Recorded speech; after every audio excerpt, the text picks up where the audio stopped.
All right, now we're back on again at the Pop Culture Cosmos, continuing my marathon of interviews today. It's been a great day for interviews. Hopefully, everybody will go ahead and get a chance to listen to all the great stuff that I did today with Josh Peterson, with Ryan John Tabasco, with Jessica Boggs, with the guys from Lakerholics.com. But I can't finish off a great pop culture weekend without talking about The Mandalorian. That's right. Season 2 just ended, and boy, did it ever come up with a finale. I had stated before in interviews today that I think The Mandalorian Season 2 was much better than Season 1. Did not have the highs and lows that Season 1 had. It had a consistent, either good, very good, or great episode each and every time out. So I'm very pleased with the way Season 2 came out. And of course, I'm also very pleased with the way Season 2 ended. And here today to talk about all the great things that are going on with The Mandalorian, not only with the way Season 2 ended, and we will be going into spoilers. So spoiler alert for anyone out there, if you didn't read the context of it, what I said in the actual show notes. Spoilers will be addressed. So if you want to hear anything that's going on, and if you haven't watched, please go ahead and maybe tune out for now. You can come back to it once you catch up with the final episode of The Mandalorian. But here today to talk about The Mandalorian Season 2 and the way it ended and where it goes from here are two great guests indeed. You got to check out what they're doing today at the Dom-Ination Sports Nation podcast, which is available wherever you get your podcasts. And of course, they're on with me each and every week for Inside Sports Fantasy Football. It is Dom and Chris Lardieri. Guys, it's always a pleasure having you on. You're crisscrossing all over the Lakers Fast Break, Pop Culture Cosmos, Inside Sports Fantasy Football stratosphere. It's great to have you part of this. And Chris, cannot thank you enough again for being part of the show before I hit up Dom. Just glad to have you on, man. Thanks for having us. It's nice to finally talk about something not related to football or basketball. We appreciate it. Absolutely. I'm looking forward to a great conversation. Dom, I first want to get, and thank you so much for the heart that's been just sent out to us on Facebook. We truly appreciate it as we talk The Mandalorian. Spoiler alert, again, for everyone out there. But I do want to go ahead and talk to you right now, Dom, about The Mandalorian. First of all, overall as a series, before we get into the nitty-gritty and all the spoilers details on the last episode, how was your experience with Season 2 overall? Well, I think, like you said, they're very consistent with the episodes, and I like the second to last episode with Bill Burr when they had those big trucks and they had to get into the Imperial base. I thought that was one of my favorites in the season, and I would say it wasn't my least favorite because it was just a bad episode. I just didn't like how the spiders were attacking Baby Yoda and the Mandalorian, and they were stranded in the second episode. But it was still a great episode, and I think Jon Favreau did a great job this season, and he's very creative. Well, I think it was a very good episode. I think it was probably the weakest of all the episodes, but that's still, for me, a solid 7, maybe even a 7.5, which for me was still something at the very end people talking about because Grogu, Baby Yoda, the child, whatever you want to call it, did something very shocking at the end, and how he had that egg and snatched it up, and that was a little bit of a spoiler there, but that was 3 or 5 episodes ago, I think. So, if you haven't watched it now for that little spoiler, okay, we're going to touch on to that. But it is a spoiler-full episode. But yes, how he snatched up the eggs, that was uncool. I was mad. He was on probation with us in the Glassford household for 2 weeks on cuteness. Just to let you know, because of the egg snatching, especially that last one, really like a criminal at the end. It's like right there, it's out of the blue, and we were just going, ah! It just made us react. So even a fairly good episode, which was the weakest this season, is something still people talk about because of the egg snatching. And that tells you when you have a great season overall, when you have an episode that is not as strong as the others that still makes an impression, that tells you something right there. And the next to last episode, like you said, with Bill Burr and the sort of a redemption story type deal for him, I thought that was pretty good. Chris, how was the overall season for you for Season 2? I thought it was excellent. I agree with Dom about the spider episode, and we cringed equally here in the Lardieri household with the egg eating incident. But I think too, just that whole episode in general, it was stressful, kind of had you on the edge of your seat. So for a bad episode, I'll take it compared to some of these other shows that are highly hyped that disappoint. I concur with Dom. Bill Burr, I think, stood out in the first season. It was nice to see him back.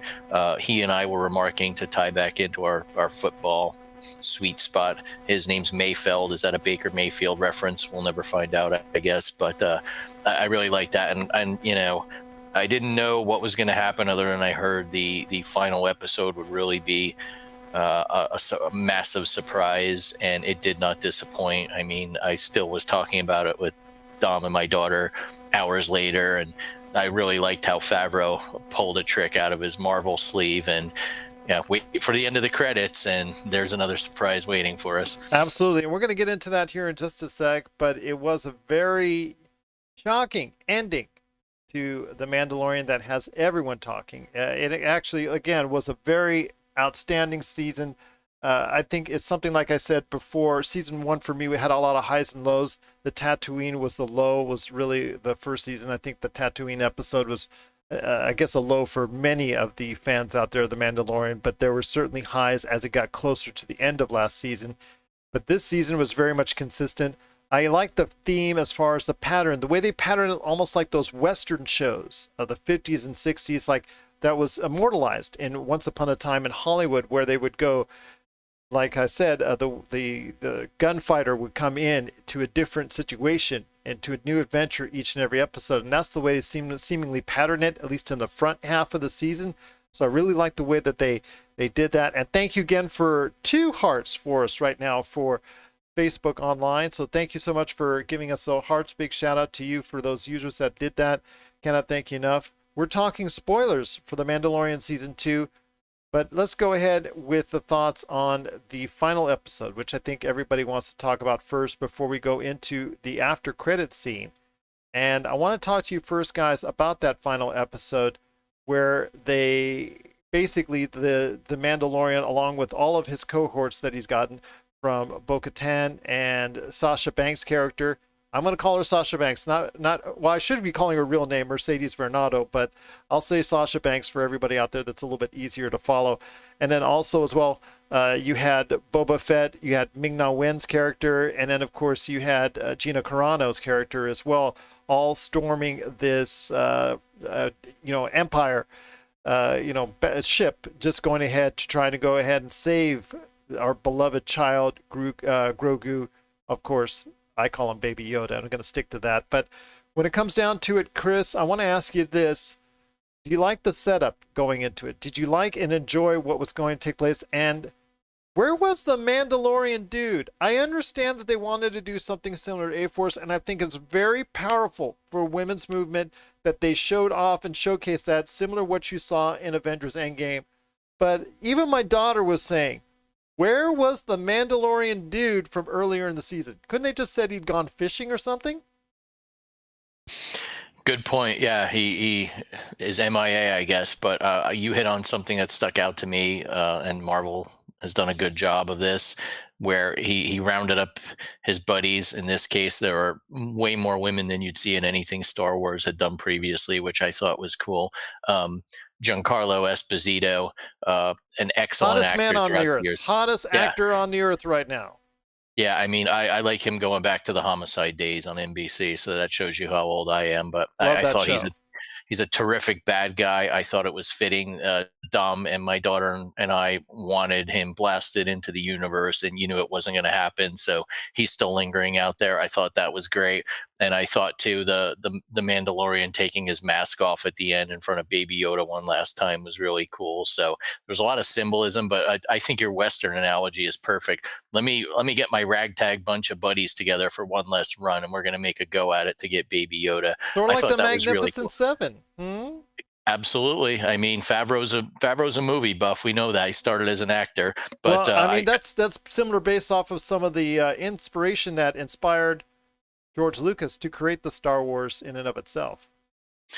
Definitely. And I mean, for us, when we saw the X-Wing fighter, we were all throwing out theories on who it would be. And I guess right. And I think the only question for me in my middle age was, was that really Mark Hamill or someone that looked a lot like him? So I think that's another talking point we could talk about for ages. Oh, absolutely. I mean, the super robots that were in place looked like they would be the death knell for our crew, but as they approached the actual heroes of the story, lo and behold, we did get the Jedi that answered the call that was made in the awesome Robert Rodriguez directed episode earlier in the season, 2 episodes ago. And we saw that the call was made and answered by none other than Luke Skywalker. A 29, I think, if everybody tells me is correct, what I hear online and what I see online is correct. I think it's about late 20s, 29, 30-ish right there as far as Luke Skywalker. It is voiced by Mark Hamill. They might have done some little tweaks to make him sound a little bit younger, but the CGI was there, my friend Dom, and I wanted to ask you this. With the Uncanny Valley going on, I think it was a little bit better, a little bit more palpable to see the CGI that was done. I could have liked better Sebastian Stan, which was the hottest rumor to go ahead and say, you know what, that he should play Luke Skywalker in The Mandalorian. I would have liked that a little bit better, but the CGI de-aging type deal, I think, was a little bit better, a little bit easier to take than obviously what we saw from Rogue One. Your thoughts on Luke Skywalker's appearance at the end, saving the day for all the heroes in The Mandalorian? Yeah, and they did a great job on the CGI. Really did look exactly like Luke Skywalker. But the nose and is a little pointy. yeah, that was the only thing, a little pointy, and his hair might have been a little too long. But anyways, I just think he was bound to be in the one episode sometime. Like, the timeline is sometime after the second Death Star had blown up, and I just think that what else was Luke Skywalker doing? And my sister made a great point. She said in the second Star Wars movie where it was Kylo Ren having flashbacks of Luke Skywalker and him saying, "I don't ever want to teach anyone again." And was that a story about teaching Baby Yoda or teaching Kylo Ren? So there's a theory there. Well, you never know if it spans out to showcase at some point in time in the series the training for Yoda. You might just see a young Ben Solo there. So that would be very interesting to see how that plays out. But there is so many different bylines, obviously, that was created because of what went on in season 2 of The Mandalorian. And I think not only did they do a great job of telling the stories confined in and of itself, but they did a great job of expanding the universe and the possibilities that it creates. Obviously, with the Ahsoka Tano episode that she was a major part of, and now she's going to get her own spin-off series, as was announced on Disney's Investor Day. Not only the appearance by some of the fighters for the New Republic, which is going to lead to a New Republic series, which is going to be coming out at some point in time, also on Disney Plus, which is relating in and of the Mandalorian series. So I want to hear your thoughts on this. I mean, there's also a Boba Fett series that could be in place. It looks like a short mini series from all rumors that are out there, taking place in and around the next season of The Mandalorian. I think it's also coming Christmas 2021 or December 2021. I'm assuming it's going to play shortly before the next season airs, or maybe concurrently. Who knows? But sometime in December 2021, we're going to get the Book of Boba Fett, because at the very end, after Boba Fett helps the Mandalorian go ahead and retrieve Baby Yoda, and ultimately goes ahead and Baby Yoda decides to go ahead and go with Luke Skywalker for Jedi training. At the very end, you see, after the credits roll, an after credits scene involving Boba Fett, where he goes to Jabba's palace from Return of the Jedi, and returned to that.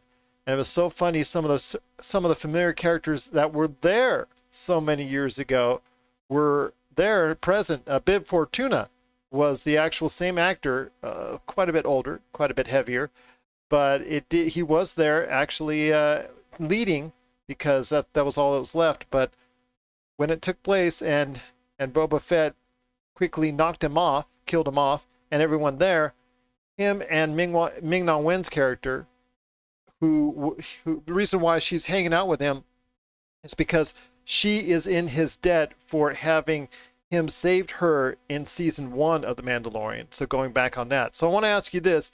With all that said and done, it's looking like the Book of Boba Fett will be a series on Disney Plus. I thought that was a cool thing on the end that they added. I thought that was something very much of a surprise, a great surprise to Disney Plus fans out there and Disney fans and Star Wars fans, because this is something they didn't announce. The Rangers of the New Republic they announced. Ahsoka Tano series they announced. They also announced something relating to Andor for Rogue One. That was an offshoot and spin-off of Rogue One. That's going to take a precursory event. They announced all these Star Wars episodes, but they didn't announce this one, and they kept this for the very end. Yeah, and they did a great job of it, because I hadn't heard anything and I was completely shocked. And at one point in the final episode of The Mandalorian, I said to Dom, "Where's Boba Fett?" Well, now we know he was busy working out the deals of his spin-off show. I'm thrilled about it. I was happy in episode 1 of this season where he was in the shadows looking as the Mandalorian was securing the old Boba Fett armor and helmet. I love seeing his ship. He's always been one of my favorite characters. I know it's really cool. The younger generation, like my kids, are really happy to see him. So I think Disney's got I think they're going to have another hit on their hands, because this character spans multiple generations, and I think it's something I'm looking forward to, even if it's short. My thing is, with everything going on with the pandemic and COVID, I'm glad they snuck The Mandalorian in and got the filming done before the shutdown. Who knows when we'll see either of these again, but at least it gives us something to look forward to. Well, tentatively right now, it is December 2021 for both these series. We don't know how long they will be, or we don't know how many episodes that they're going to run. But it's interesting, Dom, to see that now one of the major key players in the crime world of Star Wars, which has always been something a lot of people have been fascinated with, which got a little bit of love in Rogue One and got an even bigger bit of love in Solo, a Star Wars story, which I think is criminally underseen by people out there. People do need to check it out, because it really is a solid movie. I'll give it that. It's a very solid movie. So I want to hear your thoughts. Darth Maul, at the end of Solo, a Star Wars story, near the end anyways, was identified as not only having survived, but a master and ruler of the underworld, this crime syndicate per se of the Star Wars universe. Boba Fett seems to be following in that same fashion. Yeah, and if you've watched the Clone Wars, of course, you know that Darth Maul survived. Now, I didn't think that Boba Fett had survived, especially going to that monster's mouth in the Return of the Jedi. So I think it was fascinating. Like you said, that's a good point about following in footsteps. You know, you don't know if anyone else that's died in movies. Who knows if Mace Windu survived, or I don't think Han Solo did, but there's a lot of theories out there about those characters, especially Mace Windu. I think that's been going on for years about him surviving. I have a feeling he will be returning. I mean, he mentioned it a couple of years ago at Star Wars Celebration. There's a video of actually him asking fans and trying to get the fans to go ahead and bring him back as Mace Windu. I actually see him coming back at some capacity. I mean, he's going to have his own Disney Plus series for Marvel in the Secret Invasion. So why not come back for 2 series? You know, either his own or being part of someone else's. Could we see him in Obi-Wan? You never know. This is going to be very interesting to see how that plays out. But getting back to The Mandalorian, I mean, like you said, Chris, it's going to be a while before we see this again, this excitement. I mean, we worried before if Mandalorian was going to keep its momentum going into season 2, and they did. Not only that, but they were able to grow and expound on that by leaps and bounds. Even the hype, whatever hype that was generated for season 1, season 2 has exceeded all that. What are you expecting for season 3 now that it's seemingly going to go in different directions now, with the Mandalorian now in possession of the Darksaber, which he fought in battle for Giancarlo's Ramoff, for as far as that's concerned, and now he's going ahead and has it, but he can't give it to Bo-Katan, who's really mad at him. But what can you do? And I'll pick between a rock and a hard place there. There has to be one in battle, so they're gonna have to figure out that. Meanwhile, he's in debt to her, the Mandalorian, because of the fact he now has to go ahead and help her try and regain Mandalore. So it's this tricky web of plot devices that are going on there. not to mention what we were talking about with Baby Yoda and Luke Skywalker. So, how intrigued are you for next season? I'm very intrigued. I'm guessing we're going to have these split storylines like you mentioned, but I think in general, the theme of the show has been the Mandalorian has something that others want, and he's either looking to find a rightful home for it or protect it. And I think in this case, it could be the Darksaber. And with our friend Giancarlo Esposito seemingly lurking out there and the other storylines you outlined, I don't think there'll be any lack of potential areas or directions to go next season. I think for me, I would rather see the Luke and Baby Yoda storyline stay contained within the Mandalorian, but you never know with Disney. Will that be a spinoff? I'm not quite sure, but I don't think so. I'm looking forward. Yeah, I mean, that's all I asked for, but I think there's going to be plenty of chaos in the Mandalorian's world, and got to figure out if he's going to get a new ship or what too while we're at it. Well, the thing is, you also have to limit the amount of screen time. I'm going to be honest with everybody out there. I think you have to limit the amount of screen time this CGI Luke Skywalker is going to get. Not only is it costly, especially for a TV show, but the fact is, how much believability do you have in seeing after the uncanny valley, as still people are talking about it, with the CGI makeup for a young Luke Skywalker? I'm not sure, since you don't have an actual actor playing the entirety of the role that you see, like I said, with Sebastian Stan, had he been given the opportunity to play the role, I think that would have been different. You could have gone in a completely different direction with a new series and all that. I think you're right. It's going to be somewhat self-contained within the confines of The Mandalorian. Maybe touched upon, maybe talked about. I think the majority of what we will see is what's going on with The Mandalorian, because he obviously not only is the show named after him, but he is, of all the characters on there, the most intriguing and the most interesting to watch. Disney has done a great job. Jon Favreau, Dave Filoni has done a great job of making his character, even though he's behind the mask, even though he's behind the helmet, almost all the entirety of the show. It's just, he's the most intriguing character for us to watch and follow because of all the different things and all the different emotions that he has and that he's done and that he's been a part of. So I'm looking forward to seeing what Disney Plus has. And I think the Luke Skywalker Baby Yoda will be contained within the confines of that, or just mentioned briefly from time and time out until you see a dramatic reveal at some point in time where it's either the Mandalorian going to visit him or Baby Yoda coming back for, like, let's say a season 3 finale or something like that.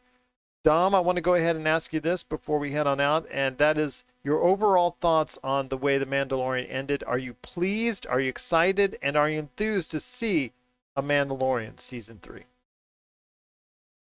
Yes, I am, and I think I'm excited to see what happens, and I'm excited to see what new ship the Mandalorian is gonna get because his other one got blown up. So I'm intrigued to see what his new ship will be, and of course, like you said, I don't know how they're gonna do it with Baby Yoda, like you said, and Ahsoka made a good point saying how powerful he was and how it might be a little too hard for Luke Skywalker to contain, and who knows? Does Baby Yoda go back to the Mandalorian and just forget all his Jedi powers and just hang out with him? I don't know, honestly. So there's a lot of theories going around. And we don't know what to expect, and that's the beauty, right? You just get to wait and see another year, but it's going to be so hard waiting a year. Yes, it is going to be very difficult waiting for a year.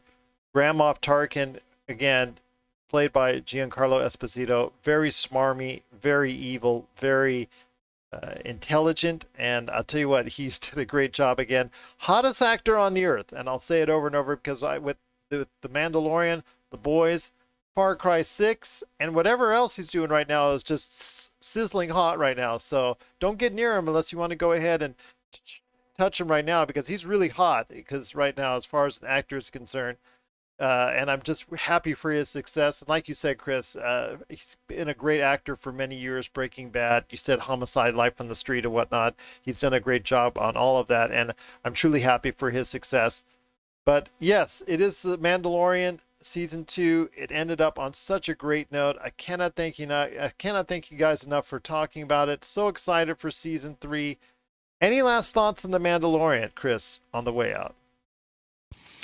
Here's one of the things I really like about the show, and this is the middle-aged man in me. I like that a new show only drops every week. I have something to look forward to, something to talk about for the following week, and then every Friday night, even though it's on a pay app, the kids and I are like, all right, it's time to watch The Mandalorian, as if we're almost watching a network TV show back in the day before there were VCRs and the like. So I like that old school part of it. I think too the acting's fantastic, and bigger picture, you look at what's going on with Warner Brothers announcing that when movies are released in 21 they'll also appear on HBO Max. It's going to throw the motion picture industry into a tizzy. Could this stay this the trend after the pandemic ends and we all get back up and running? I don't know, but what makes me kind of think about this a little deeper is, will all the great movie actors migrate over to the TV side, specifically these shows on Netflix or Disney Plus? I mean, let's face it, Disney's got the budget to take on a Netflix long term. I mean, it may take a little while, but with what they've got in inventory with Marvel and Star Wars and the depth of characters they can spin off, will these new age of TV shows become our version of movies as we head into the next decade or so? It's kind of a question I've been mulling over. It's kind of a question I've been mulling over as well, and I talk about it here on our show, Pop Culture Cosmos, quite frequently. And you hit some stuff right there on the head, Chris. I mean, as far as the future for what streaming television is going to be, a lot of these big name actors would not have come anywhere near television viewing and television shows anywhere in the past. And now it seems like a badge of honor to go ahead and be part of a streaming program or a streaming movie that's hitting Netflix or something of that nature. I know there's still, like you said, a lot of people in the industry very upset with HBO Max's decision. I think it's a big win for HBO Max going forward. Will it change the industry forever? It very well might. But for them, it's all about getting subscriptions, and they had to go ahead and play catch up, and they're doing it now by their decision by doing that. And I think they will play catch up because of it. But with what we're seeing with The Mandalorian, I'm just so excited for the future. And obviously, dropping 10 Star Wars shows, not including the Boba Fett, the Book of Boba Fett, that's added on to the mix. That's incredible. The many Marvel shows, the over 10 Marvel shows that they've got in the future coming up as well. That's awesome to hear. Plus everything else that's coming up in Disney Plus. It's a great time going forward for people out there who love their streaming. And you're right, on a weekly basis, it's really cool to be doing that again. It makes event television happen. I know my family and I, we all gather around. We make a point ahead of time to go ahead and be there on Friday nights and make a certain day and time effort to go ahead and meet up. So that is now event television, which is something we haven't had in a while. As we were getting into the pandemic, we had changed our style. So, oh yeah, I want to binge watch. Okay, all these episodes just dropped. I want to binge watch. I don't know going forward in the future once things get back to normal, which way it will slide, but event television is here for at least for now with The Mandalorian, and it's done quite well, and I'm looking forward to season 3 as well. Out there, if you have any questions on season 3 of The Mandalorian, or if you want to drop any spoiler knowledge of your own, go ahead and hit us up, popculturecosmos@yahoo.com. But I am looking forward to season 3 of The Mandalorian. I know Dom and Chris are also. If you have any questions, please hit us up at Pop Culture Cosmos. But Dom and Chris, I cannot thank you enough for talking to Mandalorian. You're always welcome back on this show. I know you'll see my gruesome face again on Wednesday when we go ahead and talk a lot about fantasy football at Inside Sports Fantasy Football. But whether it's basketball on the Lakers Fast Break, football for Inside Sports Fantasy Football, or pop culture right here at the Pop Culture Cosmos, you guys are always a part of what we do right here at the Pop Culture Cosmos.